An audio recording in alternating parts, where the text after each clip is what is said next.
What's up guys, Jades Corner back here again for another video. And if you're new to my Teen Wolf videos, and if you're new to this channel in general, for those of you guys who happen to be new, I am Jades Corner, the creator of the unofficial Teen Wolf reboot called The Teen Wolf, and this channel is primarily focused on Teen Wolf content, you know, dissecting and taking a deeper look into the Teen Wolf universe and all the other good stuff. So if you're interested in those type of videos, stick around for this. I think this video is going to be super cool and interesting for you to watch. So, and in this video, I'm going to be explaining what the Anuk Ite is, because one of my subscribers requested it a few months ago. Now, I was going to cover this anyway, but since people were begging me to do this video and talk about the Anuk Ite, I'm just going to do it and get it over with before I procrastinate and end up forgetting to do this video. So if you like Teen Wolf content like this, consider subscribing to the channel. And when you do subscribe to the channel, please turn on post notifications. I urge you to,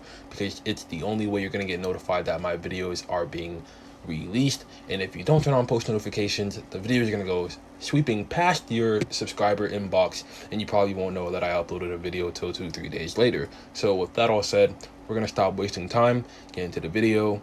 So let's talk about the Anuk Ite. So first, what I like to do on these videos is talk about the real world mythology first, so we're going to get into that. So the real world mythology of the Anuk Ite is that it's a common myth among Native American tribes, part of the Souths, and it's known by many different names, but all of them tell the tale of a creature with two faces that delights in tormenting people, which can be seen throughout all of Teen Wolf Season 6 Part 2, when it instills fear in everybody in Beacon Hills.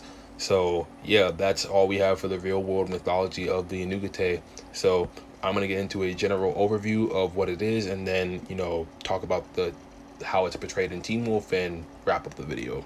So the Anuk Ite in Teen Wolf is a supernatural entity released from the Wild Hunt after Scott McCall's pack saved Stiles Stilinski from the Ghost Riders in Teen Wolf Season 6 Part 1. Now, how did it get into the Wild Hunt? Well, I'm going to explain that right now. Another hellhound, which was discovered in Season 6 Part 2 Episode 11, said the spider to the fly, named Halwyn, trapped the Anuk Ite in the Wild Hunt so that it would not get out, due to the Anuk Ite being a very, very, very dangerous creature, with its main ability being able to turn people into stone by tricking them and tormenting them and instilling fear in them, and doing anything for someone to look into its eyes so it can turn them into stone. So he's kind of like a bald-headed, pure meat version of Medusa, which is, that statement came out really weird, but that's basically what he is. So yeah, and who was Halwyn? Well, Halwyn, like I said, is another hellhound, and he ended up trapping the Anuk Ite in the Wild Hunt, as I explained before. And after that happened, he put himself in Eichen House so that whenever the Anuk Ite did escape from the Wild Hunt, he would be ready and strong enough to take it out by himself, which was his hellhound's main job, was to keep the Anuk Ite from escaping the Wild Hunt and deal with it if it ever were to get free again. So yeah, that's a general overview of what the Anuk Ite is in Teen Wolf. So now we're gonna get into the history of it in the show. So as I mentioned before, Halwyn locked it in the Wild Hunt. I'm not gonna repeat what I said before because you guys already heard that, but this is Deaton's explanation of what he explains the Anuk Ite is in Teen Wolf. So I'm going to explain that right now. So Deaton in Teen Wolf explains that the Anuk Ite is an ancient shapeshifter, which is a creature of disharmony. It can turn neighbor against neighbor, sowing the seeds of discord and hate, and it does not need fangs, it does not need claws. It uses something far more sinister when paranoia turns to anger, when anger turns to violence, and entire communities tear themselves apart. The creature feeds off the fear and grows more powerful with the fear ever growing. So that is Deaton's explanation, and I think he explained it very, very well within the series. So yeah, that's one of the few creatures he explained that makes complete sense, and we're still not left in the dark after his explanation. So I think that Deaton really did a good job with explaining what the Anuk Ite is this time around compared to other creatures on the show that he didn't know as much about. So Deaton also goes on to say that the Anuk Ite is also sometimes called a double face. One face is beautiful, the other face is hideous. This can be seen by the lump of skin that was seen in season 6 part 2. And Miss Finch's daughter, what was her name?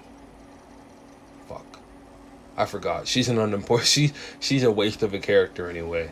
But anyway, besides that, Deaton also says that the two faces can mean two creatures, and once those two halves combine, the Anuk Ite becomes even more powerful and deadly, which we do end up seeing in Genotype, which is season 6 episode 18. When both halves of the Anuk Ite combine, it becomes pretty much damn near unstoppable. It takes out most of Scott's pack, which include Jackson Whitmore, Derek Hale. I think does it get Peter? I'm pretty sure it gets Peter too.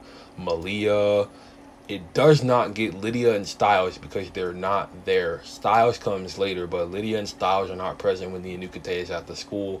So, yeah. And Liam is also not there, as well as Theo. They are at the hospital dealing with Nolan and Gabe. So, yeah, we're going to get into the next part of the video, which is the rebirth of the Anuk Ite. So after it escaped the wild hunt, the Anuk Ite appeared to be invisible except when it infested those people and animals via, in the form of spiders. So the spiders that we saw in Set the Spiders to the Fly were the invisible personification of the Anuk Ite once it escaped the wild hunt. And the Anuk Ite sought out one more human and one supernatural creature to be its two halves, believing it would make itself stronger by adding a werewolf to its makeup, which ended up being a weakness and a strength. A strength being it had, I guess, more raw physical power. The weakness is it could easily be taken down by Mountain Ash, which is how it was taken out in the Wolves of War by Styles Stilinski. So, yeah, to continue, it also uses spiders to steal a person's DNA and face. This process leaves behind a faceless body, which is bloodied and has a humanoid shaped lump. And this cast off form inspires intense fear in anyone who sees it or gets close to it, which is seen all throughout the beginning half of season 6 part 2. And medical tests performed by Melissa McCall show the remnant of the creature, that it has no DNA or cell structure while visible, and all the other good stuff, and it does not exist in any measurable sense.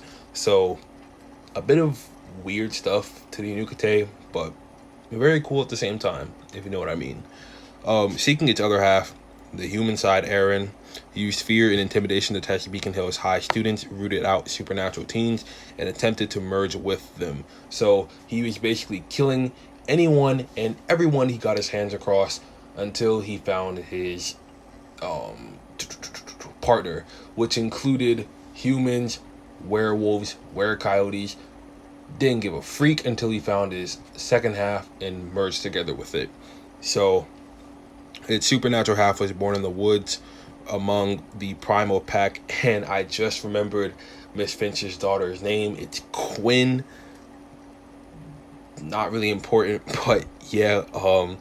And immediately found its other half back at the school. The merging process was violent, with each half struggling for dominance. Aaron seemed to win, absorb all the spiders from within Quinn, and morphed into the full Anuk Ite. So yeah, let's get the end of the rebirth. We're going to get to the escape plan, then the downfall of the Anuk Ite, how the Anuk Ite was stopped, and then that will be the end of the video. So escape plan. According to Gerard Argent, this is a quote from Gerard within the show. The Anuk Ite wished to feed off of Scott's fear, believing the supernatural creatures will provide it with enough power to evade being captured again, which ultimately ended up being a failure in the end. It got stopped by a freaking human being. Once both halves merged, the fear it induced became more powerful, and it gained the ability to turn anyone it looked into stone, which I mentioned before. It turned a whole bunch of members of Scott's pack into stone in the Wolves of War. It also used this ability to appear as different people in order to trick the members of Scott's pack, like I said before, into looking at it. So yeah, last part of the video, the downfall of the Anuk Ite. Scott gouges out his eyes in the Wolves of War, of course, after learning this ability from Deucalion, how to fight blind in order to avoid its sight and fight more effectively against the Anuk Ite, which is the first time Scott McCall ever had to fight a creature like this with out his sight. Scott also figured out what the Anuk Ite had overlooked when it chose to add a werewolf to its makeup, which was that its weakness could be Mountain Ash, which Styles Stilinski took advantage of and ended up pretty much stopping the Anuk Ite. So at the end of the day, Scott McCall didn't take out the Anuk Ite. We can all thank the events of Season 6 Part 2 being ended due to Styles Stilinski.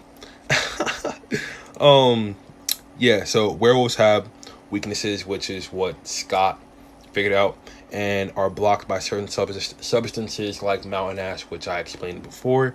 And the substance, God, my lisp kills me, bro. I hate this freaking thing. The substance creates an almost impenetrable barrier that supernaturalists cannot cross. Realizing the supernatural half of the newly merged Anuk Ite also shared this weakness. Scott and Styles covered it up in a cloud of Mountain Ash that encased the creature, effectively trapping it in a shell it can never escape, which is exactly what I mentioned before, so I was kind of repeating myself there. But yeah, that's gonna do it for the Anuk Ite in this video. So with that all said, I hope you guys enjoyed this video. Sorry I messed up at a few parts because my lisp got in the way. I usually don't talk about it because it's not that much of a big deal, but sometimes it does get in the way of me making videos, and I try to deal with this, so please don't clown me too hard in the comments. I do try to deal with this, I guess, problem of mine. I don't really consider it an issue because it's something I deal with on a daily, but it's not something I think about unless someone, comes at me with it. So yeah, like I said before, if you like this video and you like my explanation about the Anuk Ite, please leave a like down when you hit that like button below. That's greatly appreciated, helps out the channel. Also, if you like Teen Wolf content like this, I have plenty of other Creatures of Teen Wolf videos on the channel where Coyotes explain werewolves, Kanima, Banshee, Low-Image, the Beast, Hellhound, you name it, it's on there. So if you want to watch those creatures, if you're interested, subscribe to the channel, turn on post notifications like I mentioned at the start of the video, and leave a comment down below. What are your thoughts on the Anuk Ite? Personally, I don't care for Season 6 Part 2 of Teen Wolf. I think it's just a overall bad season of Teen Wolf. Although a lot of people I've seen in my comments defend that season, I can kind of understand where they're coming from, but at least for me, I don't like that season at all. And yeah, the Anuk Ite is probably one of the better parts of that season. I actually do like the Anuk Ite being a final creature for the pack, and for the pack to go against. I think the Anuk Ite would have been way better by itself without the whole hunter side plot going on. But yeah, aside from that, leave your comments down below. What do you guys think about the Anuk Ite? And this is Jades Corner. I'm gonna get out of here. Make sure you guys have a great rest of your day. Peace, love, and positivity as always. That's the main vibe on the channel, and I'll catch you guys in the next video. Have a splendid day. Peace, and I'll talk to you later.